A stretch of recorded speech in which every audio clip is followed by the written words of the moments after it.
First Lady is speaking out tonight about the administration's immigration policy. Back now, Alice Stewart, Hillary Rosen, and Max Booth.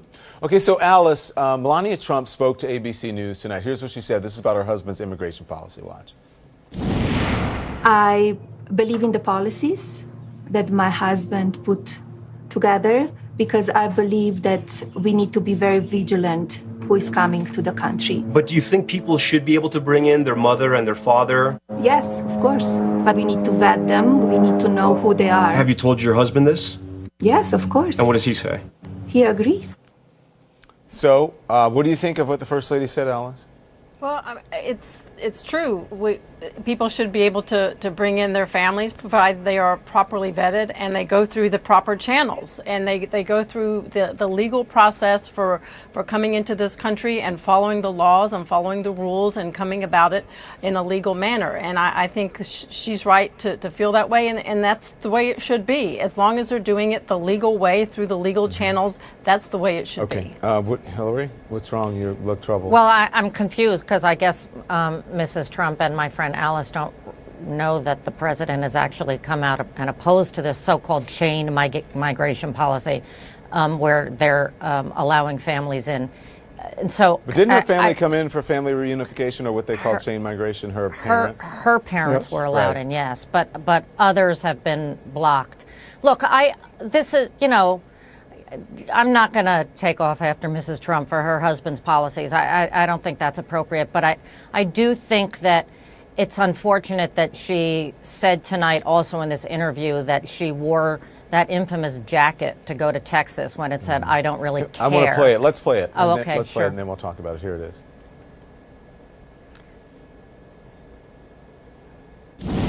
I wore the jacket to go on the plane and off the plane. And it was for the people and for the left-wing media who are criticizing me. And I want to show them that I don't care. You could criticize whatever you want to say, but it will not stop me to do what I feel it's right. What was it that compelled you to wear that at that moment? Because you were down there, you had just been with children, and then you put the jacket on. After the visit, I put it back on because I see how media got obsessed about it.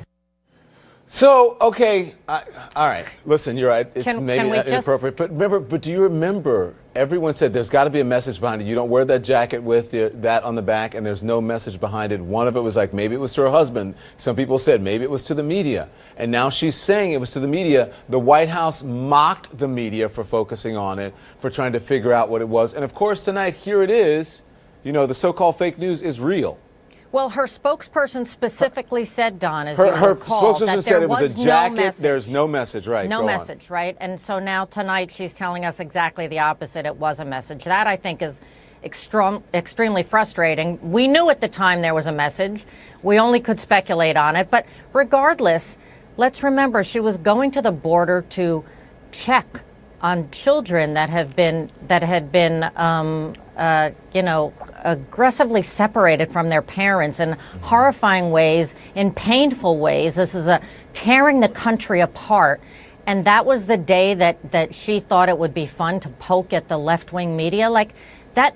And it's still tonight in this interview when she didn't express pain around that for those families. It's just sad. I find it all sad that she's gotten caught up in her husband's attacks on the media instead of focusing on real problems with these policies. Well, Max, she also said that she was blindsided by the family separation. I'll let you continue, but she was blindsided by the family separation policy. She called it heartbreaking and unacceptable to see children separated from their parents. Does it sound like she's trying to have it both ways, Max? Well, yeah, I mean, there's good cause to doubt that she really supports the president's immigration policies. I mean, the other thing that she said in the last few days, which was amazing, was she said that she is the most bullied person in the world, which I thought that Chris Hayes had a perfect comeback to that, where he said he's never ceases to be amazed by the way that certain conservatives can be both victims and victors. And there is, and I think what Melania Trump is reflecting is also what her husband does all the time is, oh, poor me, I'm I'm so victimized, I'm being bullied by all the people on the other side, when this is the first couple of the land. I mean, they are living in the White House. They are in complete charge. And her husband, of course, is the #1 bully in America, which, you know, makes you wonder about who the real target of Melania Trump's anti-bullying campaign is. I mean, be best is something that her husband could take to heart. And the reality is, I don't actually think that Melania Trump is criticized that much because, you know, like most first ladies, she manages to be above politics most of the time,